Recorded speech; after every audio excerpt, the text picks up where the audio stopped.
Isang tanyag, mayaman at makapangyarihang babaeng CEO.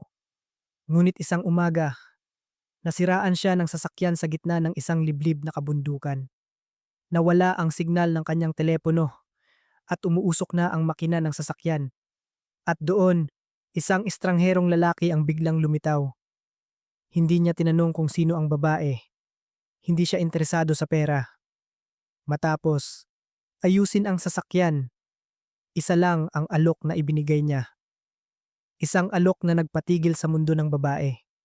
Sa gitna ng ihip ng hangin sa kabundukan, walang sino man ang nakaisip na ang tila maliit na sandaling iyon ang magiging simula ng isang paglalakbay na babago sa kanyang buhay magpakailanman. Ang mamahaling kulay pilak na Mercedes-Benz ay bahagyang umungol bago tuluyang huminto sa gitna ng isang pakurbadang daan sa kabundukan ng Cordillera. Kumunot ang noo ni Althea habang pinagmamasdan ang hood ng kanyang kotse na may manipis na usok na umaakyat sa gitna ng matinding sikat ng araw. Pinatay niya ang aircon, binuksan ang hazard lights, tinanggal ang susi at itinulak pabukas ang pinto ng kotse. Walang maririnig kundi ang lagaslas ng hangin na dumadaan sa mga tuyong puno.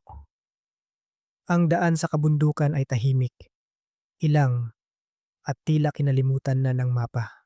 Kumislap ang kanyang telepono. Nag-aanunsyo ng no signal. Napamura sa isip si Althea, puno ng inis. Kalalabas niya lang mula sa isang bagyo ng kontrobersya sa social media. At ngayon ay naiipit naman siya sa gitna ng isang kagubatan na walang katao-tao. Inayos niya ang kanyang palda at pinunasan ang pawis na tumutulo mula sa kanyang sentido hanggang sa leeg. Ang mamahalin niyang business suit ay hindi idinisenyo para sa mainit at maalinsangang panahon ng Pilipinas. Sinipa niya ng bahagya ang gulong na para bang ang kilos na iyon ay makakatulong para umandar muli ang makina. Kailangan niyo po ba ng tulong, ma'am? Isang boses ng lalaki ang narinig niya, malalim at malinaw. Nagulat si Althea at napalingon. Isang matangkad na lalaki, nakayumanggi ang balat dahil sa sikat ng araw, ang naglalakad papalabas mula sa hanay ng mga puno. Nakasuot siya ng kulay abo na t-shirt at pinatungan ng isang kupas na polo. May hawak siyang maliit na flashlight na hindi bukas. Ngunit ang kanyang mga mata ay matalas, na tila nakatutok mismo sa kanya. Itinaas niya ng bahagya ang kanyang kamay, nakabukas ang palad, na para bang sinasabing wala siyang masamang intensyon. Hindi, okay lang ako. Mabilis at medyo matigas na sagot ni Althea. Nag-overheat lang ang kotse. Kaya ko na to. Huminto ang lalaki, ilang metro ang layo mula sa kanya. Hindi na lumapit pa. Tumingin siya sa umuusok na hood ng kotse. Pagkatapos, ay ibinalik ang tingin sa kanya. Walang panghuhusga. Walang ngiting mapanlait. Tanging isang kakaibang matiyagang tingin. Mukhang uulan po kasi, sabi niya. Sabay turo sa langit kung saan nagsisimula ng mamuo ang maitim na ulap. At kung maghihintay po kayo ng tow truck, baka bukas ng umaga na yun dumating. Salamat, pero hindi ko talaga kailangan ng tulong. Hindi ko po kayo pinipilit. Magiliw niyang putol sa sinasabi nito. Iniisip ko lang, kung may tagas ang radiator, mas magandang malaman agad para hindi niyo napiliting start. Natigilan si Althea. Ayaw na ayaw niya ang pakiramdam na pinangangaralan, lalo na kapag nasa sitwasyon siyang mahina. Ngunit may kung ano sa tono ng lalaking ito na hindi niya kayang sagot-sagutin.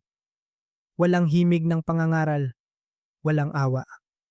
Tanging mga salita ng isang taong sanay nang makakita ng mga taong matitigas ang ulo. Lumapit ang lalaki, nananatili pa ring may distansya, at yumuko para buksan ang hood ng kotse. Mabilis at sanay ang kanyang mga galaw. Gamit ang isang basahan mula sa kanyang bulsa, pinunasan niya ang pawis sa noo. Ang kabilang kamay naman ay maingat na hinawakan ng isang rubber hose. kung saan may tumatagas na tubig. May butas po ang hose sa itaas, sabi niya. Maliit lang ang tagas, pero kung pipilitin niyong paandarin, ilang kilometro lang, tiyak na titirik kayo sa gitna ng daan. Tumingin siya sa mukha ni Althea. May maiinom po ba kayong tubig? Kinuha ni Althea ang isang bote ng mineral water mula sa kotse. Maingat na nagsalin ang lalaki ng kaunting tubig sa water reservoir at ginamit ang basang basahan para pansamantalang takpan ang butas. Hindi pa po ito pwedeng start. Kailangan munang lumamig ang makina, sabi niya at umatras. Ikinumpas niya ang kamay patungo sa gubat. May kubo po ako doon, mga 500 metro mula rito. May tubig, may ventilador, at may mga aso. Kung gusto niyong sumilong sa ulan, kumunot ang noo ni Althea. Mga aso? 3 po. Bahagya siyang ngumiti. Mababait lahat. Hindi nangangagat. Maliban na lang kung magnanakaw. Natahimik siya. Nagsimula nang pumatak ang ambon. Tiningnan ni Althea ang kanyang relo. 5:00 at 42 minuto ng hapon. Walang signal. Walang GPS. Kung lalakas ang ulan, hindi na siya makakapagmaneho. At ang manatili rito, nasuot ang ganitong damit sa gitna ng malamig at mamasamasang kagubatan, ay hindi magandang ideya. Sige, sabi niya. Pilit na pinapakalma ang boses. Sasama ako. Pero para sumilong lang sa ulan. Ayokong kaawaan ako ng kahit sino. Hindi sumagot ang lalaki. Tumango lang. Hindi po ako marunong maawa sa iba. Naglakad sila sa katahimikan. Nagsimulang mabasa ang daan ng lupa. Hindi gaanong siksik ang gubat, pero malakas ang ihip ng hangin. May narinig na tahol ng aso mula sa di kalayuan. At pagkatapos, ay tumahimik. Hinigpitan ni Althea ang hawak sa kanyang handbag. Iniisip niya, kung may mangyari, anong gagawin niya? Wala siyang armas, walang signal, at walang nakakaalam kung nasaan siya. Ngunit nang bumukas ang kahoy na pinto, bumungad sa kanya ang init at amoy ng salabat na ikinagulat niya. Isang maliit na kubo. Sementado ang sahig, kahoy ang dingding. May apoy na nagliliyab sa isang kalan na gawa sa kahoy. Isang golden retriever ang lumapit. Inamoy ang kanyang binte at umalis din. Ang 2 pang aso ay nakabaluktot sa isang sulok. Iminulat lang ang mga mata pero hindi tumahol. Nagpakulo ang lalaki ng tubig sa kalan. Nagsalin ng tsaa at nag-abot ng tuyong tela kay Althea. Salamat po. Pampainit. Tinanggap niya ito. Nananatiling depensibo. Ngunit nang maupo siya sa isang upuang kahoy, ang init mula sa tasa ay nagpainit sa kanyang nanlalamig na mga palad. Ngayon niya lang napagtanto kung gaano talaga siya kapagod. Mag-isa ka lang dito? Tanong niya. Kasama ko ang 3 aso. Ngumiti siya. At ang mga painting na ito. Napatingin si Althea sa mga painting na nakasabit sa dingding. May mga larawan ng iba't ibang hayop, mga mukha na tila halo ng realidad at panaginip. May mga matang kakaiba at malungkot. Ikaw ang nagpinta? Kapag may libreng oras mula sa pag-aayos ng makina. Bakit mo piniling manirahan dito? Dahil pinili kong takasan ang gulo. At natuklasan kong mas mahalaga pala ang katahimikan. Huminto siya sandali. Ikaw, bakit ka nandito sa bundok na ito, mag-isa? Kinagat ni Althea ang kanyang labi. Sino ba ang tinatakasan ko? Ang mga tao o ang sarili ko? Tumingala siya, handang sumagot. Pero hindi siya tinitingnan ng lalaki. Nakatuon ito sa pagsasalin ng tubig sa takure. Ang kanyang mga mata ay nakatitig sa apoy, na para bang may nakikita siyang hindi niya nakikita. Lalong lumakas ang hangin. Bumuhos ang ulan. Ang tunog sa yero ay parang palakpakan ng isang hindi nakikitang madla. Hinigpitan ni Althea ang hawak sa tasa. Sa isang saglit, Hindi siya CEO. Walang iskandalo, walang meeting, walang report, walang utos. Isa lang siyang estrangherang babae na nakaupo sa isang kubo. Kaharap ang isang kakaiba at tahimik na lalaki at sa likod niya ay isang nakaraan na nagsisimulang gumuho na parang isang hindi pa tapos na painting. Malakas pa rin ang hangin sa labas. Ngunit sa kalooban niya, sa unang pagkakataon sa loob ng maraming buwan, may kung anong nagsisimulang kumalma. Ang tunog ng ulan na humahampas sa bubong na yero ay malakas. Parang tambol na umaalingaw-ngaw mula sa kabundukan. Tahimik na nakaupo si Althea sa upuang kahoy, malapit sa kalaan. Ang kanyang mga mata ay maingat pa ring nagmamasid sa kubo. Ang liwanag mula sa apoy ay tumatama sa mga painting na nakasabit sa dingding.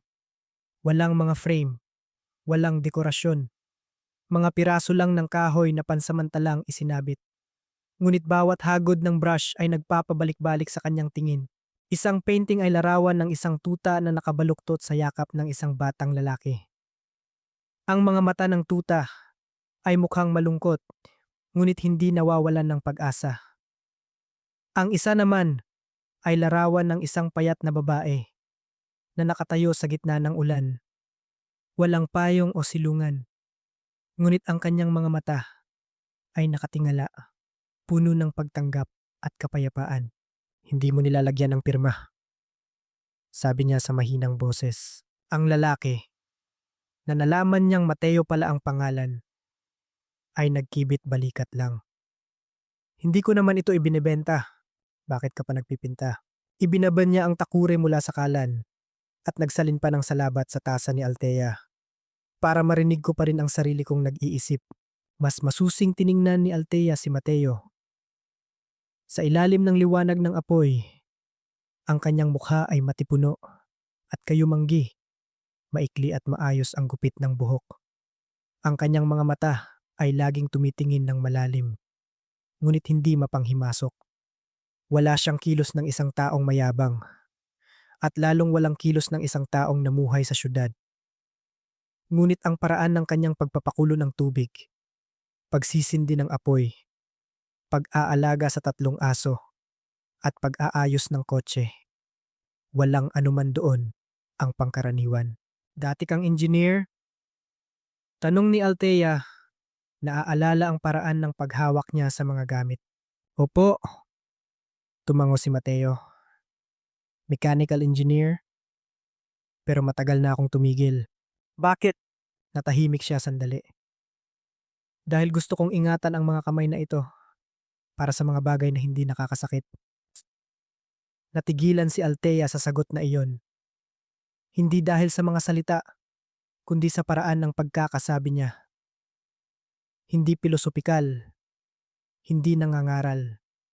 Mga salita lang ng isang taong nakaranas ng isang bagay na nagpaduda sa kanya sa sarili at piniling umatras. Hindi niya alam kung paano tutugon. Sa loob ng maraming taon, sanay siya sa mga lalaking humahanga sa kanya o naiinggit sa kanya.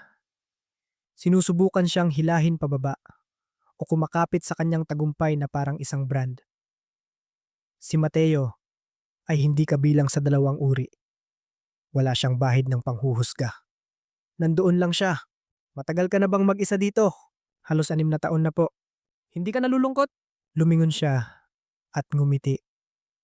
Ang kalungkutan ay ang mapaligiran ng maraming tao. Pero walang sino mang tunay na nakakakita sa'yo. Dito, nakikita ko ang sarili ko araw-araw. Yumuko si Althea. Nagkunwaring tinitingnan ang telepono. Walang signal, gaya ng dati. Hindi na siya nagsalita. Sa labas, kumulog ng malakas at unti-unting nawala sa kailaliman ng gubat. Ang 3 aso ay nanatiling nakahiga sa ilalim ng kama. Ang amoy ng salabat, basang kahoy, at usok ay naghalo. Lumilikha ng isang kakaibang pakiramdam, mainit, ngunit may bahid ng lungkot. Parang isang lumang kanta na biglang tumugtog sa isang silid na hindi mo naman balak magtagal. Bukas, tatawag na lang ako ng tow truck, mahina niyang sabi. Tumango si Mateo. Sige po. Kung titila agad ang ulan, Baka maayos ko rin agad ang sasakyan. Huwag na! Bahagya siyang ngumiti. May insurance naman ako. Kung ganoon, hindi ko na kailangang mag-alala. Sagot niya, habang nagsasalin pa ng salabat sa sarili niyang tasa. Tiningnan siya ni Althea at bahagyang natawa. Ikaw ang unang taong nakilala ko sa loob ng maraming buwan na hindi nagtanong kung ako ba si Althea ng Vitek. Hindi tumingala si Mateo. Wala akong TV, pero kahit meron, hindi ko rin bubuksan. Kung ganoon, wala kang alam sa nangyayari. Wala po. Huminto siya sandali at idinagdag. At hindi ko kailangang malaman. Karamihan ng tao, ang nakikita lang ay ang panlabas na anyo. Hindi ako gaanong interesado sa kung anong itinatanghal ng iba sa entablado. Natahimik siya. Sa unang pagkakataon sa loob ng maraming buwan, hindi niya kailangang magpaliwanag, magdahilan, o ipagtanggol ang sarili mula sa mga matang naaawa o mapanghusga. Naranasan mo na bang hindi maunawaan ng iba? Tanong niya na para bang paraan ito para takasan ang katahimikan. Opo. Paano mo nalampasan? Hindi ko nilampasan. Nagkibit balikat siya. Umalis ako. Bumalik muli ang katahimikan. Ngunit sa pagkakataong ito, hindi na nakakailang. Tinitigan niya ang apoy. Naaalala ang mga nangyari nitong mga nakaraang linggo. Ang pagkamatay ng isang 68 anyos na pasyente dahil sa maling resulta mula sa AI diagnostic system. Ang mga headline, artipisyal na katalinuhan, pumatay ng tao. CEO, umiiwas sa responsibilidad. Ipinatawag siya para sa investigasyon, pansamantalang sinuspinde. Pinagpistahan siya ng lipunan na para bang siya mismo ang nagsulat ng maling reseta. Ayaw niyang ikuwento, pero hindi na niya kayang itago ang lahat. Nagsimula ng lumamig ang salabat sa kanyang tasa. Kung ang isang tao ay sinubukang gawin ang tama, pero may nangyaring pagkakamali na hindi niya kontrolado, karapat dapat ba siyang patawarin? Tanong niya nang hindi nakatingin sa lalaki. Hindi agad sumagot si Mateo. Matagal siyang tumitig sa apoy bago nagsalita. Alam niyo po ba ang hanging bridge? Tumango si Althea. Sabi nila, bawat hakbang sa tulay na yun ay pagtitiwala sa hindi mo nakikita.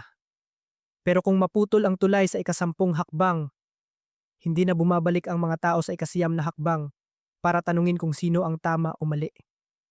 Tinitingnan lang nila ang sirang tulay at hinuhusgahan na agad ito. Napatingin siya kay Mateo. Bahagyang nakabuka ang bibig. Ang sagot niya ay hindi isang pagdadahilan. Pero sapat na iyon para maintindihan niyang matagal na itong pinag-isipan ng lalaki. Marahil, siya mismo ay naging taong nakatayo rin sa ganoong tulay. Unti-unting lumubog sa katahimikan ang maliit na kubo. Humina na ang ulan, tanging mahinang patak na lang ang naririnig. Ipinatong ni Althea ang siko sa tuhod at tumingin sa labas ng bintana. Sa labas ay gubat, bundok at kadiliman. Ngunit hindi nakakatakot dahil kahit papaano, ngayong gabi, hindi siya nag-iisa. May kwarto ka ba? Tanong niya. Mas malumanay na ang boses. Isang kama lang po, sagot niya. Pero may duyan ako. Dito na lang ako. Kumuha si Mateo ng manipis na kumot at ipinatong sa balikat niya. Kung giniginaw ka, tawagin mo lang ako. Hindi ako aalis. Tumango siya. Ang mga mata ay nakatitig pa rin sa apoy. Sa kanyang isipan, sa unang pagkakataon sa napakatagal na panahon. Hindi pag-aalala, hindi estratehiya, hindi paglaban ang naroon, kundi ang pakiramdam na may kung anong naghihilom. Ang gabi sa kabundukan ay maaaring hindi naging mahimbing ang tulog. Ngunit iyon ay isang gabing hindi niya kailangang magpanggap. At para kay Althea, sapat na iyon. Isang bagong umaga sa kabundukan. Ang hangin ay malamig, sariwa, at malinaw na para bang bumabagal ang oras. Pagkagising ni Althea, ang sikat ng araw ay tumatagos sa mga siwang ng kahoy. Lumilikha ng malumanay na sinag sa sementadong sahig. Natagpuan niya ang sarili na nakabaluktot pa rin sa manipis na kumot. Ang ulo ay nakasandal sa likod ng upuang kahoy. At ang nakapagtataka, hindi sumasakit ang ulo niya tulad ng bawat umaga nitong mga nakaraang linggo. Sa kusina, nagpapakulo ng tubig si Mateo. Wala siyang sinabi nang makita siyang gising. Tumango lang at bumalik sa pag-aasikaso ng takure at ng kawali kung saan may tunog ng pinipritong itlog. Tumingin si Althea sa paligid. Tahimik na tiniklop ang kumot, inayos ang buhok, at naghilamos gamit ang tubig mula sa isang banga. Hindi siya sanay na maging presentable nang walang makeup. Pero ngayong umaga, tila walang anuman sa kanya ang humihiling na may itago pa. Makaalis ka siguro bandang 9:00, sabi ni Mateo, habang inaabot ang isang mangkok ng kanin at tortang itlog. Dumating na ang tow truck? Hindi po, kibit balikat niya. Inayos ko na ang kotse, sabi ko naman sa'yo. Hintayin lang lumamig ang makina. Tumingin siya sa mukha ni Mateo, kumurap-kurap. Akala ko, huwag mo nang isipin. Subukan mong i-start, malalaman mo. Sagot niya, kalmado pa rin ang boses. Kumain si Althea sa katahimikan. May kung ano sa paraan ng pamumuhay ng lalaking ito. Sobrang simple, ngunit sapat na para hindi ka magreklamo. Pagkatapos, mag-almusal, inihatid siya nito sa kotse. Dala ang isang set ng gamit at isang galon ng ekstrang tubig. Nang umandar ng maayos ang kotse, hinawakan ni Althea ang manibela, nag-atubili sandali at lumingon sa kanya. Salamat sa lahat. Hindi sumagot si Mateo. Tumango lang ng bahagya. Ang 3 aso ay nakatayo sa tabi niya. Nakatingin sa kanya na parang isang seremonya ng pamamaalam na hindi nangangailangan ng salita. Pinaandar ni Althea ang kotse. Ngunit sa rear view mirror, nakikita pa rin niya ang anyo ni Mateo na nakatayo sa parehong lugar. Nakababa ang mga braso. Ang tingin ay sumusunod, ngunit hindi pumipigil. 1 linggo ang lumipas sa Maynila. Sa kanyang opisina, sa ika-26 na palapag ng Vitec Building, mag-isang nakaupo si Althea. Nasa screen ng laptop ang pinakabagong ulat mula sa legal department. Ang kaso tungkol sa pagkamatay ng pasyente ay wala pa ring malinaw na kalutasan. Kahit na nasuri na ang AI system at natuklasang nagkaroon ng error dahil sa hindi na-update na clinical data mula sa isang service provider, hindi interesado ang publiko sa mga detalye. Para sa kanila, ang patay ay patay at ang SAEO ang dapat managot. Isinara ni Althea ang screen at pumikit, huminga ng malalim. Sa kanyang mesa, may isang litratong kinuha niya gamit ang telepono noong gabing umuulan sa kubo. Isang larawan ng painting na nakasabit malapit sa kalan. Kinuha niya ito nang hindi sinasadya noong itinaas niya ang telepono para kunan ang tasa ng salabat. Hindi niya napansin noon. Pero ngayon, nang i-zoom niya ang ibabang kaliwang sulok ng larawan, nanigas siya. Isang maliit, bilog, at kinakalawang na metal na pin ang ipininta na kasama sa dingding. Kung titingnang mabuti, mababasa mo. Samahan ng mga voluntaryo para sa kaunlaran ng katutubo. 1,978. Nagmamadali niyang binuksan ang isang drawer at kinuha ang lumang kahon ng kanyang ama. Sa loob, naroon ang mga alaala na dinala niya pa uwi. Ilang itim at puting litrato, isang notebook, at isang pin na kaparehong kapareho. Bumilis ang tibok ng kanyang puso. Iyon ang pin na laging suot ng kanyang ama, si Danilo. Sa tuwing umaakyat siya ng bundok, sabi niya noon, iyon ang unang pagkakataon na nalaman niya kung ano ang pakiramdam ng tumulong ng hindi umaasa ng kapalit. Bakit ito ipininta ni Mateo? Biglang tumayo si Althea, kinuha ang telepono at tinawagan ang kanyang assistant. Ihanda mo ang sasakyan. Pupunta ako sa NAIA ngayong hapon. Hindi, hindi ito tungkol sa trabaho. Personal. Ang pagbabalik sa kubo ay hindi naging madali. Dahil sa biglaang pag-ulan, bahagyang dumulas ang kotse sa isang kurbada. Kinailangan ni Althea ang maglakad sa huling bahagi. Basa ang kanyang high heels. Ngunit pagdating niya, wala ng tao sa kubo. Walang usok mula sa kusina. Walang ilaw. Bahagyang nakabukas ang pinto. Sa loob, tinanggal na ang mga painting sa dingding. Tanging mga bakanteng sabitan at isang sirang paintbrush na lang ang naiwan sa mesa. Mateo! Sigaw niya. Walang sumasagot. Wala rin ang tatlong aso. Lumingalinga si Althea. Malakas ang ihip ng hangin. Sa isang sulok ng kubo, may isang lumang kahon ng karton. Lumapit siya at binuksan ito. Sa loob, may isang sketchbook na kulay kape ang pabalat at tinalian ng tela. Sa unang pahina, may sulat kamay na mensahe gamit ang tinta. Kung sino man ang makakita ng talaarawang ito na nakakakilala kay Hinoong Danilo Reyes, pakisuyo, ingatan ninyo ito. Nanginginig ang kanyang mga kamay. Binuklat niya ang bawat pahina. Mga sketch ng mga batang katutubo.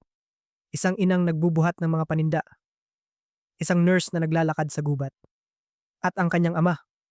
Oo, ang kanyang ama. Mas bata ng ilang taon. Namimigay ng gamot sa isang batang babae na may malaria. Ang mukha niya ay walang bahid ng karangyaan na nakasanayan sa media, kundi ang pagod, ngunit mapagmahal na tingin ng isang taong sanay magpuyat dahil sa responsibilidad. Sa isa pang pahina, may larawan ng dalawang lalaki. Isa sa kanila ay tiyak na si Mateo, nakatayo sa ilalim ng silong ng kubo, parehong nakatingin sa buhos ng ulan. Sa ilalim ng larawan, may maliit na sulat. May mga bagay na dapat itago na lang sa alaala at katahimikan. Napaupo si Althea sa upuang kahoy, hawak pa rin ang sketchbook. Hindi niya alam kung anong dapat maramdaman. Isang lalaki ang lumabas mula sa nakaraan para ibalik siya sa isang nakaraan na kinalimutan na niyang naging bahagi pala siya. Noong gabing yon, mag-isa siyang natulog sa kubo. Hindi sinindihan ang kalan. Binuklat niya ang sketchbook sa sahig at tinitigan ang huling larawan. Isang braso na nakaabot mula sa mga guho. Hawak ang isa pang kamay na nakaabot pababa. Walang mukha, walang pangalan. Tanging dalawang kamay. At sa ilalim, may mas malinaw na sulat kamay. Kung isang araw ay hanapin mo ang kapayapaan nang hindi na kailangang tumakbo, nandito pa rin ako. Bahagyang ngumiti si Althea. Sa gitna ng madilim na kabundukan, walang telepono, walang signal, at walang mapagsabihan tungkol sa buhay ng isang CEO. Ngunit isang painting, isang sketchbook, at isang inisyal ang isa sa na nagparamdam sa kanya na may nakikinig. Isang linggo ang lumipas. Muling lumitaw si Althea sa headquarters ng Vitec. Hindi na ang karaniwan niyang itim na power suit, kundi isang simpleng light blue na blouse at nakapusod ang buhok. Ang pagbabagong ito ay ikinagulat ng lahat ng empleyado.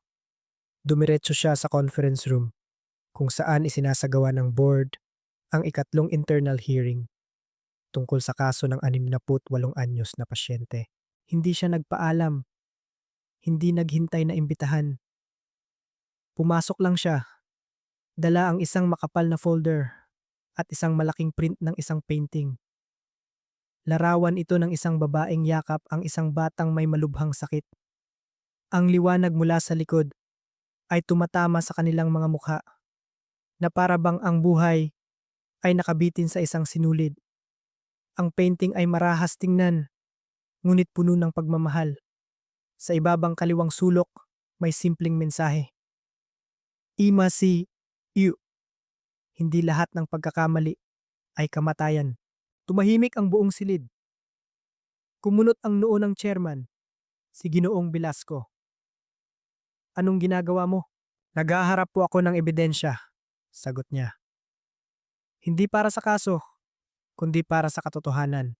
Inilagay ni Althea ang painting sa isang stand at binuksan ang folder. Kalmado ang kanyang boses. Ito ang system logs 3 araw bago ang pagkamatay. Malinaw na ipinapakita rito na hindi na-update ng algorithm ang pinakabagong clinical data dahil sa isang error mula sa API provider, hindi mula sa amin. At higit pa riyan, ang huling nagkumpirma ng reseta ay ang resident doctor, hindi ang AI system lang. Sumabat ang isang miyembro. Pero ikaw pa rin ang nag-aproba ng proyektong ito. Opo, sagot niya ng walang pag-aalinlangan. At hindi ko itinatanggi ang aking responsibilidad bilang isang ehekutibo. Pero, hindi ko rin papayagan na ibato ninyo sa akin ang pagkamatay ng isang tao. Gayong lahat ng sistema ng pagsusuri ay sumang-ayon. Nagkamali ako sa lubos na pagtitiwala sa teknolohiya. Pero hindi ako mamamatay tao. Huminto si Althea sandali at kumuha ng isa pang sketch mula sa kanyang bag. Sa pagkakataong ito, isang itim at puting larawan ng mukha ng kanyang ama. Walang sino man sa silid ang nakakaalam na iyon si Ginoong Danilo. Ang nagtatag ng pondo para sa kalusugan ng mga katutubo, maraming taon na ang nakalipas.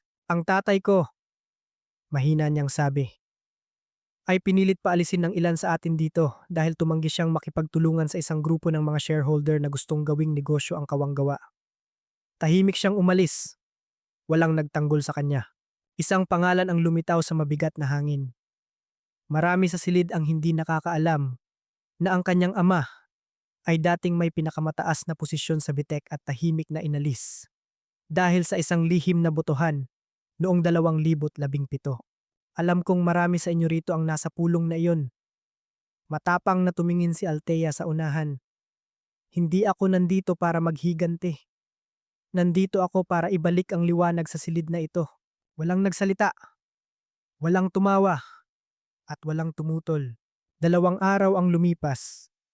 Inilunsad ni Althea ang isang bagong inisyatibo. Walang press conference, walang media. Tanging isang simpleng imbitasyon na ipinadala sa mga empleyado at ilang voluntaryong doktor at nurse na dati nang sumali sa mga community health program. Ang venue ay isang maliit na gallery na nakatago sa isang eskinita, isang dating bodega na ginawang moderno. Sa mga dingding, nakasabit ang mga painting ni Mateo. Dinala niya ang lahat mula sa kubo matapos hindi na niya ito makontak. Ang pagbubukas ay walang champagne o piano. Tanging isang tahimik na espasyo, amoy kahoy, malumanay na dilaw na ilaw, at ang mga painting. Bawat isa ay may maliit na kwento. Isang pasyenteng nakaligtas dahil sa walang sawang pag-aalaga. Isang batang nakaligtas sa aksidente dahil sa isang field medical team. Walang pangalan, walang parangal. Tanging totoong tao, totoong kwento, totoong alaala. Isang matandang doktor ang naiiyak na nakatayo sa harap ng isang painting. Hindi ko akalain na may makakaalala pa sa akin. Isang batang nurse ang humawak sa kamay ni Althea. Kung hindi niyo po inaprubahan ang pagsali ko sa programa sa bundok, baka umalis na ako sa propesyon na ito. Mga bulungan ang maririnig, parang banayad na agos ng tubig. Walang palakpakan, walang nag-selfie. Ngunit walang umalis na hindi nagnilay-nilay. Noong gabing iyon, nang makaalis na ang lahat, mag-isang nakaupo si Althea sa gallery. Binuksan niya ang sketchbook na may kulay kaping pabalat. Ang tanging bagay na natagpuan niya sa bakanteng kubo. Sa huling pahina, may isa pang painting na hindi niya napansin noong una. Isang babae na nakatayo sa pagitan ng dalawang mundo. Sa isang panig, matataas na gusali, makinarya, dokumento, mga kasosyo. Sa kabilang panig, kagubatan, mga bahay na pawid, mga taganayon, at mga batang tumatawa. At sa gitna, siya. Siya mismo, na may mga matang hindi nagalit, kundi puno ng kalmadong determinasyon. Sa ilalim, may maikling mensahe. Kaya mong tumayo sa gitna. Naniniwala ako. Pumikit si Althea. Ang nasa puso niya ngayon ay hindi paghihigante. Hindi takot na itakwil ng sistema, kundi ang pakiramdam na naglalakad siya sa tamang direksyon. Ang landas na iyon ay maaaring hindi maingay. Ngunit sa unang pagkakataon sa buhay niya, humakbang siya ng hindi na kailangang lumingon. Sa labas, umaambon sa Maynila. Ngunit sa loob ng gallery, ang mga painting ay nanatiling nakatayo, parang maliliit na lampara. Hindi man nakakasilaw ang liwanag, ngunit mainit at sapat na para tanglawan ang isang bagong paglalakbay na kasisimula pa lang. Isang umaga sa kalagitnaan ng Hulyo, habang kausap ni Althea ang kanyang research team tungkol sa isang panukala, tumawag ang receptionist. Ma'am Althea, may isang lalaki po. Nagngangalang Mateo. Gustong makipagkita sa inyo. Sabi niya, wala siyang appointment. May gusto lang daw siyang iabot na painting. Halos malaglag ang puso ni Althea. Sa loob ng halos 2 buwan, hinanap niya si Mateo sa lahat ng paraan.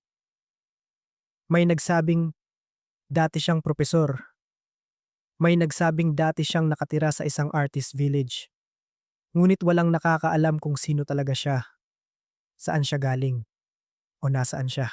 Pakyatin mo siya, mabilis niyang sabi, at lumingon sa mga engineer. Mag-break muna tayo, babalik ako. Ilang minuto ang lumipas, bumukas ang salaming pinto. Pumasok si Mateo. Suot pa rin ang kanyang simpleng polo. Kalmado pa rin ang kilos, na para bang hindi siya apektado ng gulo ng syudad. Ngunit may kung anong mas malalim at pagod sa kanyang mga mata. Dala niya ang isang painting na nakabalot sa papel. Nakabalot, lumapit si Althea ng walang imik. Tumayo lang siya sa harap ni Mateo, na para bang lahat ng salitang gusto niyang sabihin ay naglaho na. Okay ka lang? Opo, sagot niya. Paos ang boses. Nakita ko ang exhibit. Salamat sa pag-iingat sa mga painting. Ngayon ka lang ba bumalik sa Maynila? Hindi ako umalis. Sabi ni Mateo. Inilapag ang painting. Ayoko lang na mahanap mo ako nung hindi ka pa handang harapin ang sarili mo. Natigilan si Althea. Hindi niya inaasahan ang ganoong sagot. Pero totoo iyon. At ngayon, sa tingin mo handa na ako? Tanong niya. Hindi inaalis ang tingin sa kanya. Hindi ako ang nag-iisip niyan. Mahina niyang sabi. Ikaw ang gumawa niyan para sa sarili mo. Yumuko si Althea at tinanggal ang balot ng painting. Nanlambot ang kanyang puso nang makita ang larawan. Isang babae na naka-protective suit, nakatayo sa isang maliit na silid na puno ng mga pasyente. Ang dilaw na ilaw ay tumatama sa kanyang mukha. Walang takot, walang yabang, tanging determinasyon. At sa likod niya, maraming kamay ang nakaabot, mga pasyente, nurse, at doktor. Lahat ay nakatuon sa kanya. Alam ni Althea na siya iyon. Kailan mo ito ipininta? Pagkaalis mo sa kubo, sagot niya. Hindi ko sana ito dadalhin, pero kaninang umaga, may narinig akong doktor na pinag-uusapan ka sa isang coffee shop. Sabi niya, nagbago na ang batang yun. Marunong na siyang makinig. Kaya naisip kong panahon na para ibigay ito sa taong dapat makakita. Hinaplos niya ng bahagya ang mukha sa painting. Kinilabutan siya. Alam mo ba, akala ko hindi na kita makikita ulit.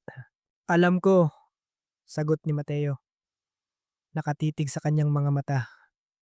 At tinanggap ko yun. Dahil minsan, para matagpuan ng isang tao ang kanyang sarili, kailangan mo na siyang hayaang mawala. Napangiti si Althea habang may namumuong luha sa kanyang mga mata. Parang pilosopo ka kung magsalita. Hindi po. Mas marami lang akong naging pagkakamali kaysa sayo. Natahimik siya sandali. May alok ako sayo, mahina niyang sabi. Hindi dahil sa utang na loob, kundi dahil naniniwala akong sa posisyong ito.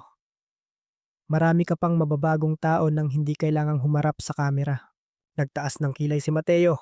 Nagtatayo kami ng isang community project na nag-uugnay ng medical data mula sa mga barangay para makatulong sa maagang pagsusuri ng sakit. Pero ayokong maging isang tech project lang ito. Gusto kong may isang taong mangangasiwa sa bahaging pantao. Ang pakiramdam, ang katotohanan. Isang taong lubos na nakauunawa sa sakit at sa tiwala. At sa tingin mo, ako ang taong yun? Tanong niya. Hindi ko iniisip, sagot ni Althea. Hihiramin ko ang salita mo. Alam ko, matagal na natahimik si Mateo. Tumingin siya sa labas ng bintana, sa siksikang syudad, sa mga taong nagmamadali na para bang nakakulong sa isang laro. Ang mundong tinalikuran niya. Ngunit ngayon, tinatawag siya pabalik. Hindi dahil sa pera o kasikatan, kundi dahil sa isang babaeng piniling tumayo sa pagitan ng dalawang mundo para hindi ito magkapatungan at gumuho. Hindi siguro tayo magkakasundo sa lahat ng bagay, sabi niya. Hindi ko kailangan ng taong tatango lang, sagot ni Althea. Kailangan ko ng taong hihila sa akin pabalik kapag naliligaw ako. Dahan-dahang tumango si Mateo. Kinuha niya ang painting at inabot sa kanya. Kung gayon, itago mo niyan para ipaalala sa'yo na nasaan ka man. May mga taong tumitingin sa'yo ng may pag-asa. Tinanggap niya ang painting. Sa unang pagkakataon sa maraming taon, ang tibok ng kanyang puso ay hindi dahil sa deadline o pressure, kundi dahil sa pakiramdam na may isang taong naniniwala sa kanya. Nang umalis si Mateo sa opisina, walang kumuha ng litrato. Walang nakakilala kung sino siya. Ngunit sa mata ni Althea, iyon ang sandaling nagbukas ng pangalawang pinto. Hindi para pumasok sa ibang mundo, kundi para pangalagaan ang pagkataong akala niya'y matagal nang nawala. At sa pagkakataong ito, alam niyang hindi na siya maglalakad ng mag-isa. Opisyal na nagsimula ang proyektong Linya ng Datos.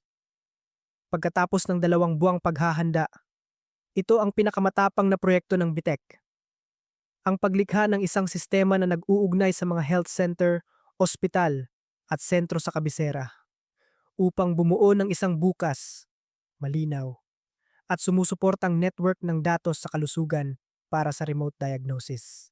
Nakatayo si Althea sa gitna ng paglulunsad ng proyekto. Sa isang conference room na hindi kasinggaran ng mga dati niyang pinupulungan. Ngunit ngayon, ang mga nakikinig ay hindi mga taong nakasuit, kundi daan-daang doktor, nurse, at frontline health workers.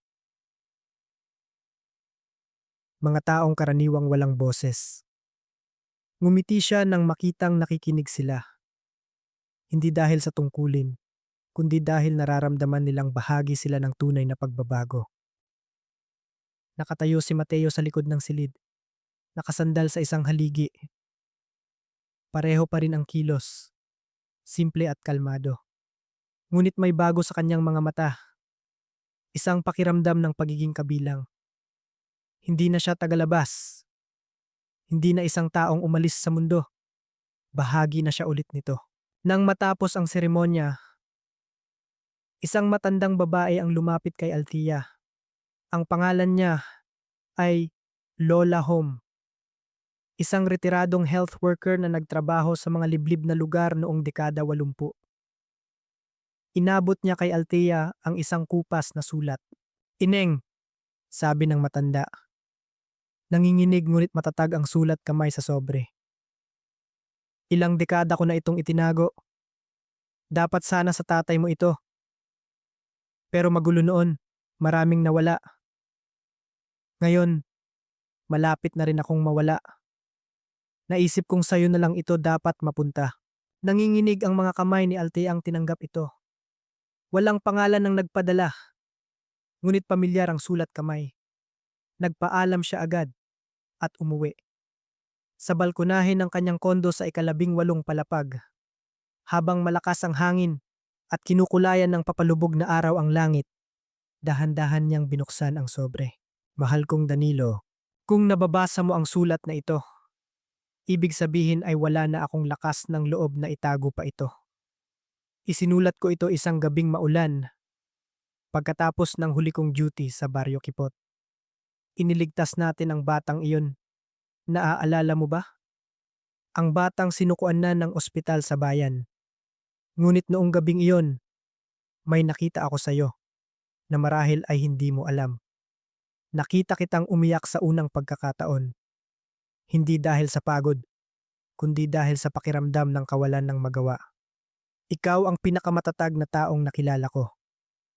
Pero dahil sa katatagan mong iyon, hindi mo pinahintulutan ang sarili mong maging mahina sa harap ng sinuman, kahit sa akin. Mahal kita, kahit hindi mo kailanman tinanong. At alam kong hindi ako ang pinili mo. May mas malaki kang mitiin. May pamilya. May responsibilidad. May maliwanag na landas. Ako, isa lang kasama sa maikling paglalakbay. Pero hayaan mong itago ko ang katotohanan ito. Na minsan, nakasama ko ang isang mabuting tao. Kahit sa dilim lang, kung isang araw ay maligaw ang landas ng iyong anak na babae. Kung haharapin niya ang lamig ng lipunan, ang halaga ng paggawa ng tama, sana'y ikwento mo sa kanya ang tungkol sa atin. Ang kwento ng tiwala, ng maliit na lampara sa gitna ng baryong walang kuryente. At ng nag-iisang pagkakataon na naglakas loob umiyak ang kanyang ama. Hindi kailangang banggitin ang pangalan ko, pero sana ang tiwala ko ay maipasa sa kanya. Mula sa isang taong nakakaalam ng halaga ng katahimikan. Tiniklop ni Althea ang sulat.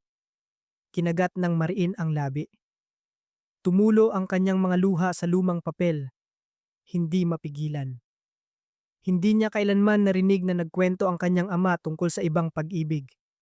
Tahimik siya at halos buong buhay ay inialay sa trabaho. Ngunit ngayon, sa pamamagitan ng mga salitang ito, tila naintindihan niya ang isang malalim na bahagi na itinago nito habang buhay. Tinawagan niya si Mateo. Libre ka ba? Kailangan kitang makita agad. Nagkita sila sa maliit na coffee shop kung saan madalas tumambay si Mateo. Walang gaanong sinabi si Althea, inabot lang ang sulat. Binasa ito ni Mateo at natahimik. Hinangin ang kanyang buhok. Matagal bago siya nagsalita. Alam mo ba kung anong ibig sabihin nito? Oo. Tumango si Althea. Ito ang sagot na hindi nagawang sabihin ng tatay ko. Ito ang dahilan kung bakit siya nanahimik noong pinilit siyang umalis. Ito ang paraan niya ng hindi paglaban. At ngayon, anong gagawin mo? Tumingin siya diretso sa mga mata ni Mateo. Sa unang pagkakataong walang pag-aalinlangan. Ikukwento ko ito.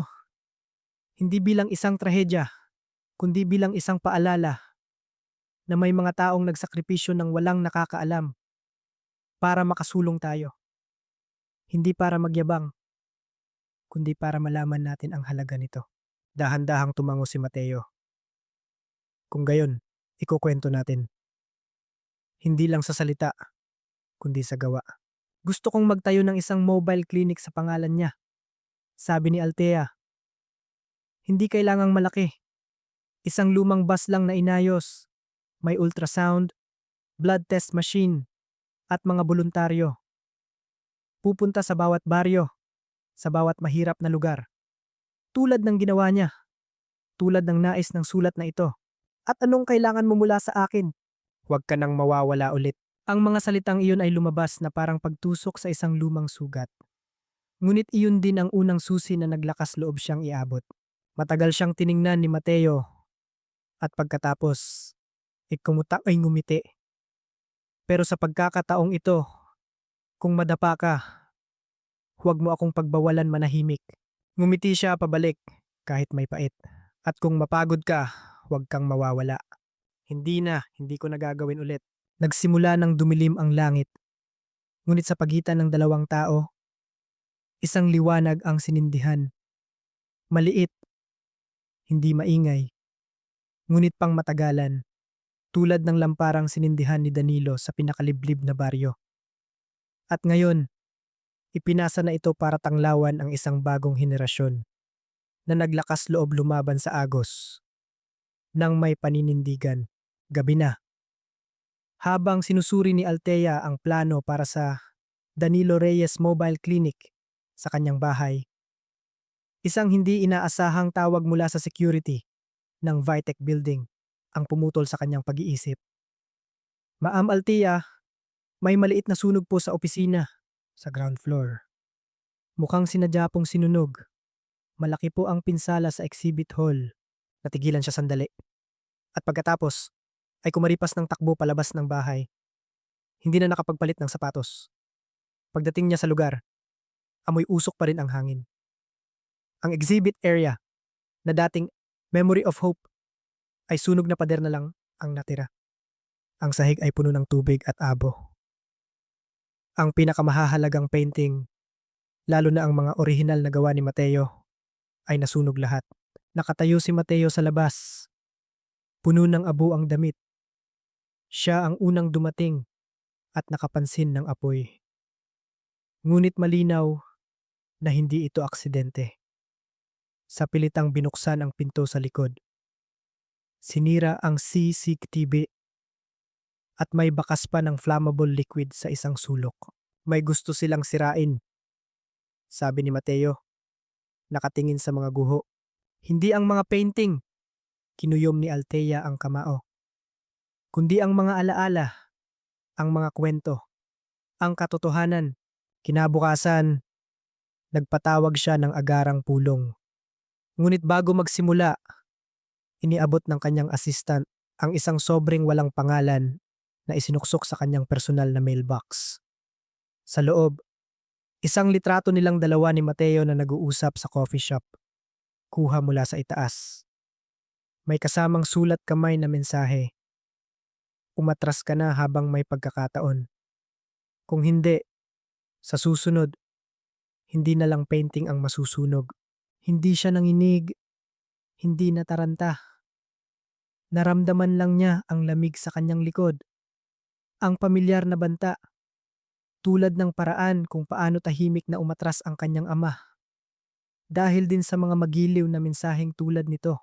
Noong gabing iyon, sa isang maliit na restoran, kaharap ni Althea si Thomas, isang dating senior advisor ng VTech board na naging kakampi ng kanyang ama bago ito umalis. Sino sa tingin mo ang nasa likod nito? Tanong ni Thomas. Hindi ko na kailangang isipin, sagot ni Althea. Alam ko, ang lumang grupo ng mga shareholder, kasabwat ang ilang lokal na politiko na natatamaan ang interes sa Open Health Network na ginagawa natin. Ayaw nilang magkaroon ng access ang mga taga-baryo sa malinaw na medical records. Takot silang mawalan ng kontrol. Bumuntong hininga si Thomas. Ang tatay mo, binangga rin niya ang pader na yan at pinili niyang manahimik para protektahan ka. Ngayon, ayoko nang may manahimik pa, sabi ni Althea. Ang mga matay parang nag-aalab. Kailangan ko ng boses, ng mga taong maglalakas loob magsalita. Anuman ang kapalit. Matagal siyang tiningnan ni Tomas at dahan-dahang tumango. Kung gayon, ibibigay ko sa iyo ang isang bagay na ipinagkatiwala sa akin ng tatay mo. Pero hindi niya kailanman inilabas.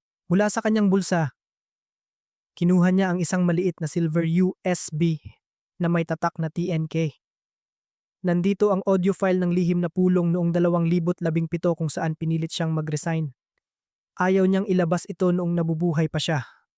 Dahil takot siyang maapektuhan ang pangalan ng kumpanya at ikaw. Pero ngayon, ito ang susi para maintindihan mo kung saan nagsimula ang lamat. 3 gabi, magkasamang nakaupo sina Althea at Mateo sa maliit na opisina sa bahay niya. Paulit-ulit na pinakikinggan ang audio file. Ang boses ng kanyang ama, matatag ngunit pagod, ay umalingaw-ngaw. Kung pipirmahan ninyo ang kontratang ito, para na rin nung nating sinabing kasabwat tayo sa pagtulak sa mga mahihirap palabas ng healthcare system. Hindi ako papayag at isang malamig na boses ang sumagot. Kung gayon mag-resign ka o gusto mong kami ang magpaalis sa'yo, aalis ako. Pero huwag ninyong isipin na ang pananahimik ay pagsuko. Isang araw, lalabas ang katotohanan ng kusa. At sa panahong iyon, huwag ninyong sabihing, hindi ko kayo binalaan. Umiyak si Althea. Hindi dahil sa galit, kundi dahil sa unang pagkakataon. Nakita niyang lumaban ang kanyang ama hanggang sa huling sandali ng tahimik at mag-isa. Hindi siya sumuko. Pinilit siyang manahimik. Ngunit hindi siya tumigil maniwala. Alam ko na ang gagawin ko, sabi niya kay Mateo. Pero handa ka na ba sa mga kahihinatnan? Handa o hindi, kailangang maging handa. Dahil kung hindi, lahat ng sakripisyo ay mawawalan ng saysay. Hinawakan ni Mateo ang kanyang kamay. Kung gayon, ituloy mo. Nag-organisa si Althea ng isang espesyal na press conference, live sa lahat ng social media platforms, nang hindi dumadaan sa PR team ng kumpanya. Umakyat siya sa entablado. Suot ang isang simpleng itim na damit. Walang logo, walang nameplate. Tanging isang malinaw na boses at matatag na tingin. Nanahimik tayo dahil sa takot. Pero ang katotohanan ay hindi naghihintay na may maging handa bago kumatok. At ngayon, bubuksan ko ang pintong iyon. Ipinatugtog niya ang audio file at ipinarinig sa media ang buong pag-uusap. Nagulat ang lahat. Agad na naging headline. Ang katotohanan sa likod ng pag-alis ni Danilo Reyes. Vitek at ang plano na sakupin ang public health. Noong gabing iyon, pansamantalang isinara ang headquarters ng Vitek para sa investigasyon. 3 malalaking shareholder ang ipinatawag at nagliyab ang social media sa hashtag o na hashtag ang katotohanan hindi dapat manahimik. Hindi na nagsalita pa si Althea. Umatras siya mula sa spotlight at bumalik sa lumang kubo ni Mateo. Doon, magkatabi silang nakaupo sa tabi ng apoy, tahimik na pinakikinggan ang ulan na humahampas sa yero. Natatakot ka ba? Tanong niya. Nakasandal sa balikat ni Mateo. Oo, sagot ni Mateo. Pero mas natatakot ako kung patuloy tayong tatalikod sa katotohanan. Ngumiti si Althea. Sa tingin ko, sa wakas, nagawa na natin ang hindi natapos ng tatay ko. Umiling si Mateo. Hindi. Tayo ay mga kamay lang. Ang apoy na iyon ay sinindihan na ng tatay mo matagal na. At doon sila nakaupo. Sa gitna ng dilim. Walang ilaw. Tanging ang init mula sa apoy. Mula sa kamay ng isa't isa. At mula sa isa pang apoy na nagliliyab sa puso ng isang bansang nagsisimula nang matutong hamunin ang katahimikan. Pagkatapos ng press conference, naging pinakamainit na pangalan sa media si Althea. Ngunit sa likod ng spotlight, alam niyang may nabubuong alon sa ilalim. Hindi mula sa lipunan, kundi mula sa mga makapangyarihang taong nailantad. Isang linggo lang, isang grupo ng mga shareholder ang naghain ng agarang petisyon para pag-usapan ang kakayahan ni Althea sa pamamahala. Inaakusahan siyang lumabag sa confidentiality ng kumpanya. Itinakda ang isang internal hearing na pangungunahan ni Hinoong Ignacio, isang tahimik, ngunit kilalang tagapagpatupad ng lumang kapangyarihan sa Vitek. Hindi nagulat si Althea, pero hindi na siya nag-iisa.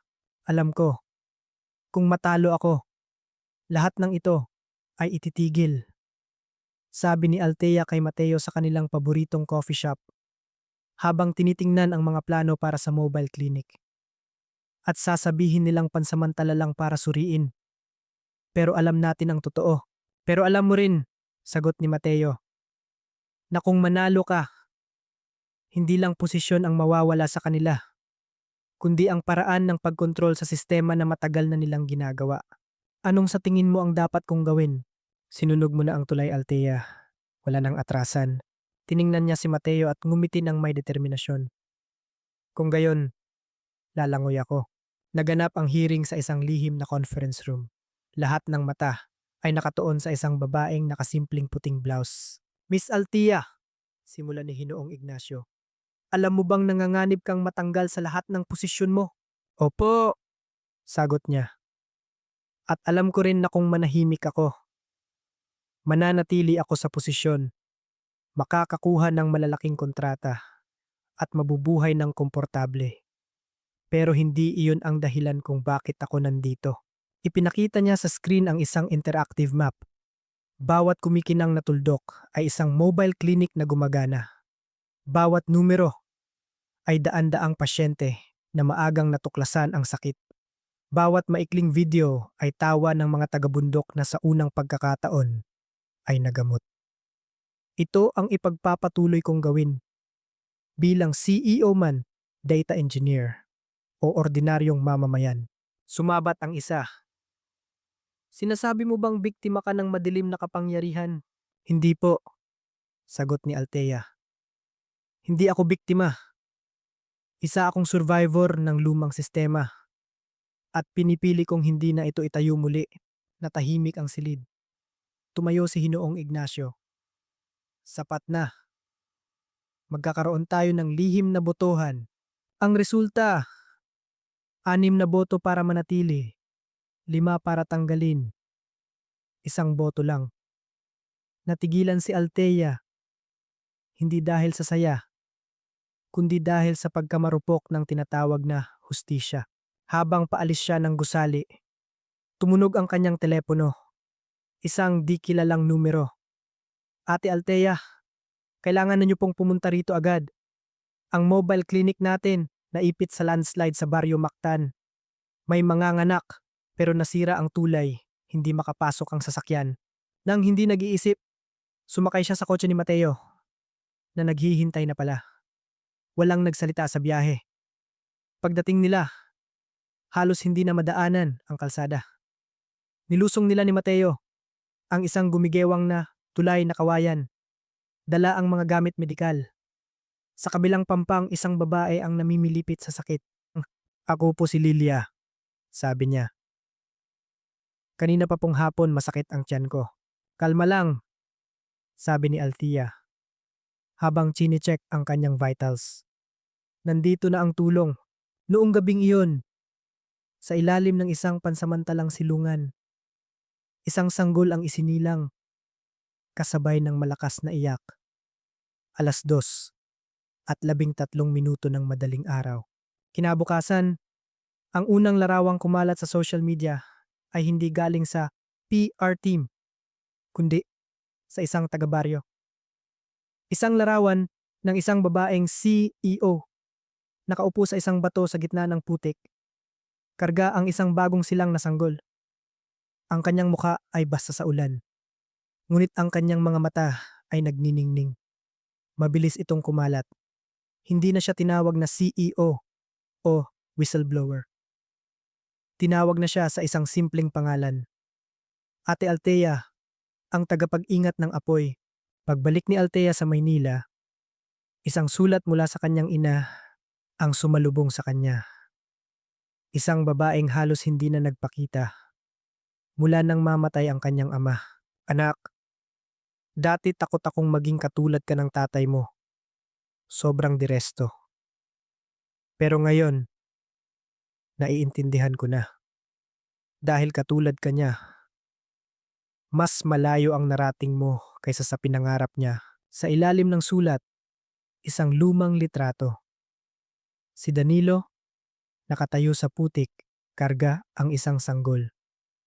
Ang tingin niya ay malayo, tingin ng isang taong alam na ang buhay ay nagsisimula lamang kapag naglakas loob kang magbigay. Inilagay ni Althea ang litrato sa tabi ng bagong kuha sa Baryo Mactan. 2 henerasyon, isang panahon, isang pangakong ipinagpatuloy. At alam niyang ang apoy na iyon ay hindi na pag-aari ng iisang tao. Kumalat na ito sa bawat bubong, sa bawat damo, sa bawat mata sa isang bansang natututong bumangon mula sa pinakamalakas na bagyo. Hating gabi na, tahimik na nakaupo si Althea sa kanyang opisina. Pagod ang kanyang mukha, ngunit ang kanyang mga mata ay may kakaibang ningning. Matapos ang gabi sa Baryo Mactan, lalong lumago ang proyekto. Nag-apply ang mga voluntaryo mula sa iba't ibang lugar. Isang medical journal sa Europa ang nag-alok na gumawa ng special feature. Pumasok si Mateo na may dalang mainit na kape. Gising ka pa? Oo, ngumiti si Althea. Kakatanggap ko lang ng email mula sa Department of Health. Inaprubahan nilang palawakin ang mobile clinic model sa 15 pang probinsya. Malaking hakbang yan pero mapanganib din. Alam mo ba kung ano ang mas kinababahala ko? Tanong ni Althea. Hindi ang mga nanakot sa atin, kundi ang mga tao sa sarili nating team. Nagsisimula na silang mag-alinlangan. Sabi nila, huwag daw masyadong palakihin. Baka may matapakan tayong iba. Naghuhukay ka ng malinis na daluyan ng tubig papunta sa baryo, sabi ni Mateo. Pero ang ilan, sanay na sa malabong tubig. Ayaw nilang magbago ang agos dahil nabubuhay sila sa putik. Kung gayon, tumango si Althea. Maghuhukay ako hanggang dumugo ang mga kamay ko. Mailigtas ko lang ang kahit isang bata sa impeksyon. Isang linggo ang lumipas, isang grupo ng mga inspektor ang biglaang dumating. Sinuri nila ang mga dokumento at proseso. Kasabay nito, nagsulputan sa social media ang mga artikulong kumukwestiyon sa transparency ng bitek na ginagamit daw ang kawanggawa para mangolekta ng data. Noong una, pinili ni Althea ang manahimik. Ngunit isang umaga, nakita niya ang isang batang lalaki na nakaupo sa hagdanan ng klinik. May benda ang binti. Ate Althea, sabi ng bata. Yung dextrose po na binigay nyo kay nanay magaling na po siya. Salamat po. Isang simpleng pangungusap. Ngunit sapat na iyon para pawiin ang lahat ng pagdududa sa isip ni Althea. Lumingon siya kay Mateo. Naaalala mo ba ang sinulat ng tatay ko? Gawin ang tama kahit walang dala at ang liwanag ay darating sa'yo. At ang liwanag na yun, ngumiti si Mateo, ay nasa harap mo na. Pagbalik sa Maynila, nag-organisa si Althea ng isang exhibit. Hindi sa isang malaking studio, kundi sa likod lang ng opisina, gawa sa kawayan at datel. Sa loob, daan-daang itim at puting litrato ng mga pasyenteng nakaligtas, mga sulat kamay na pasasalamat, at mga drawing ng mga bata. Sa gitna, ang larawan ng kanyang ama sa putik. Karga ang isang umiiyak na sanggol.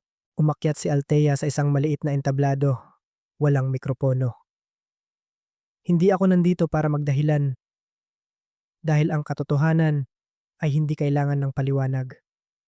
Inaanyayahan ko lang kayong makita na minsan, kapag may isang taong naglakas loob na gumawa ng iba, ang isang buong bundok ay kayang magbago. Katahimikan. At pagkatapos, palakpakan. Mahaba, parang alon. Hindi na ito binaliwala ng media. Humingi ng tawad ang ilang pahayagan. Kinilala ng gobyerno ang bisa ng programa. Isang gabi, pagkatapos ng lahat, nakaupo si Althea kasama si Mateo sa hardin ng kanyang kondo. Katatapos lang magpinta ni Mateo. Isang babae na nakaluhod sa isang binahang palayan. Hawak ang isang blood pressure monitor habang sumisikat ang araw. Sino to? Tanong ni Althea. Ikaw, sagot ni Mateo. Pero siya rin ang lahat ng taong lumuhod. Hindi para sumuko, kundi para magligtas ng buhay. Alam mo ba, sabi ni Althea. Dati, iniisip ko, kung sa ibang panahon ako ipinanganak, baka mas madali ang buhay. Pero na-realize ko, dahil minana ng henerasyon ko ang sakripisyo ng mga nauna, wala akong karapatang mamuhay ng komportable. Tiningnan siya ni Mateo. Wala na ang pagdududa sa kanyang mga mata. Hindi mo ako binago dahil sa rason. Binago mo ako dahil sa paninindigan. At tinulungan mo akong tumayo sa mga araw na gusto ng lahat na lumuhod ako. Nagbanggaan sila ng baso. Walang selebrasyon. Walang magagarang salita. Tanging ang kapayapaan na natagpuan ng dalawang taong nakalampas sa maraming bagyo. Isang linggo ang lumipas. Inimbitahan si Althea bilang pangunahing tagapagsalita sa isang National Forum on Universal Healthcare. Ang paksa. Paano bumuo ng tiwala mula sa lupa? Natawa siya. Sa ilalim ng putik na dating humihila sa kanyang mga paa, naroon pala ang mga buto ng buhay na tahimik na tumutubo. At ngayon, sumikat na ang araw at nagsisimulan ng makita ito ng mundo. Umaga na. Nakaupo si Althea sa harap ng salamin sa isang hotel sa Maynila. Handa na siyang umakyat sa entablado ng National Forum. Ang suot niyang modernong Filipiniana na kulay asul na pinili mismo ng kanyang ina ay nagpabago sa kanyang imahe, malayo sa babaeng lumuhod sa putik para magpaanak. Tumunog ang telepono, si Mateo. Handa ka na? Hindi, ngumiti si Althea. Pero lalabas ako na para bang buong buhay akong naghanda para dito. Nasa pangalawang hilera ako. Kung titingin ka, makikita mo ako. At kung kabahan ka, tingnan mo lang ang mga mata ko. Ipapaalala nito sa'yo kung gaano ka nakalayo at kung bakit hindi ka na pwedeng lumingon. Puno ang conference hall. Mga ministro, direktor ng ospital, eksperto, at daan-daang estudyante. Lahat ng mata ay nasa kanya. Hindi siya nagsimula sa mga numero. Nagsimula siya sa isang kwento. May isang batang babae na nakatira sa isang maliit na bahay sa probinsya.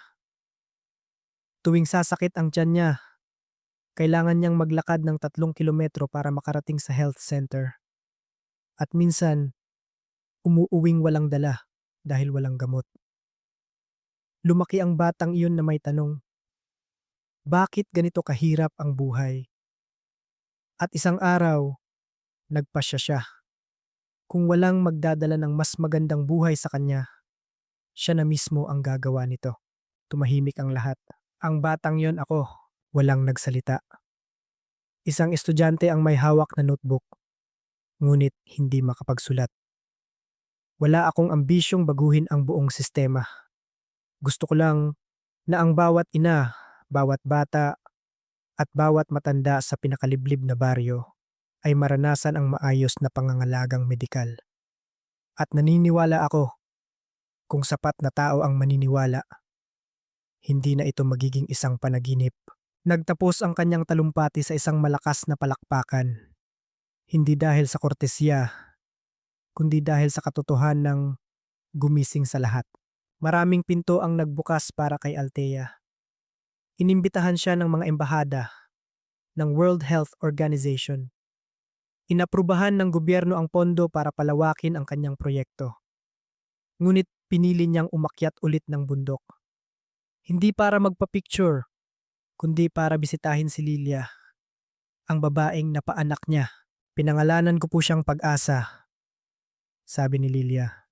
Masaya ang mga mata. Dahil noong gabing iyon, dumating ang Pag-asa kasama si Ate Althea.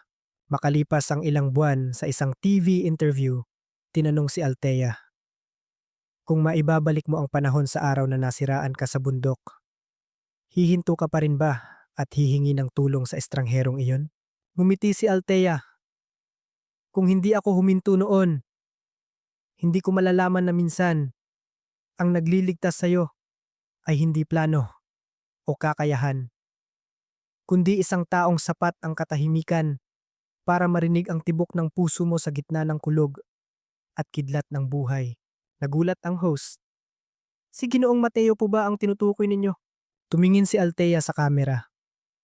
Tinutukoy ko ang lahat ng taong tahimik na naglakad sa tabi ko, sa putik, sa mga paninira, at maging sa katahimikan. Walang sinuman sa amin ang bayani. Pero pinili naming hindi tumalikod.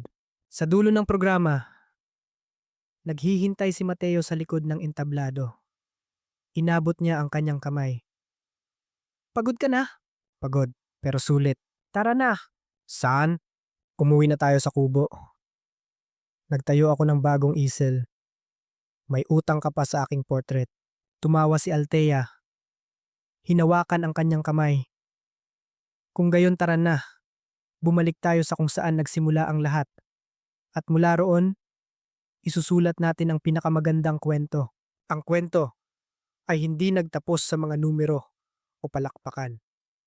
Nagtapos ito sa mga mata ng dalawang ordinaryong tao na naligaw, nasaktan, ngunit hindi sumuko dahil sa lupain ng Pilipinas sa gitna ng putik at hangin kapag pinili ng isang taong mamuhay ng may halaga. Ang liwanag ay palaging hahanap ng paraan para bumalik. Kamusta po kayo? Lahat ng nakikinig. Hindi po namin alam kung saan kayo nakikinig ngayon. Mula saang probinsya. Paki-comment naman po sa ibaba. At para sa kwentong katatapos lang, ano po ang masasabi ninyo? Nagustuhan na niyo po ba? Ano man ang inyong nararamdaman, i-type nyo lang po para makapag-usap tayo. Sa huli, ipinagdarasal po namin na lahat ng aming tagapakinig ay magkaroon ng kaligayahan at kaunlaran. Anuman ang inyong hilingin, sana'y matupad. Saan man kayo maglakbay, sana'y lagi kayong ligtas. At kung sino man po sa inyo ang may magandang kwento, isang karanasang kapupulutan ng aral, o nakakaantig ng damdamin na gusto ninyong ibahagi sa amin at sa lahat, maaari po kayong mag-comment at iwan ang inyong kwento. Hihintayin po namin ang pagbabasa niyan. Kamusta po kayong lahat? I-comment nyo naman po kung taga saan kayo nanonood ngayon para mabati ko kayo. At syempre, ano po ang masasabi ninyo sa kwento natin ngayong araw? Naantig ba ang inyong puso? O may aral ba kayong napulot? Gusto kong malaman ang inyong mga saloobin. Saan man po kayo sa mundo, lagi kong dalangin ang inyong kaligtasan at kapayapaan. Sana ay nasa mabuti kayong kalagayan. Kayo. At ang inyong mga mahal sa buhay. At kung mayroon din po kayong mga kwentong nais ibahagi, mga kwentong nakakatuwa, nakakaiyak, o puno ng aral, huwag po kayong mag-atubiling i-comment yan sa ibaba para sa masama nating basahin at kapulutan ng inspirasyon. Hanggang sa muli, maraming salamat po at mag-iingat kayo palagi.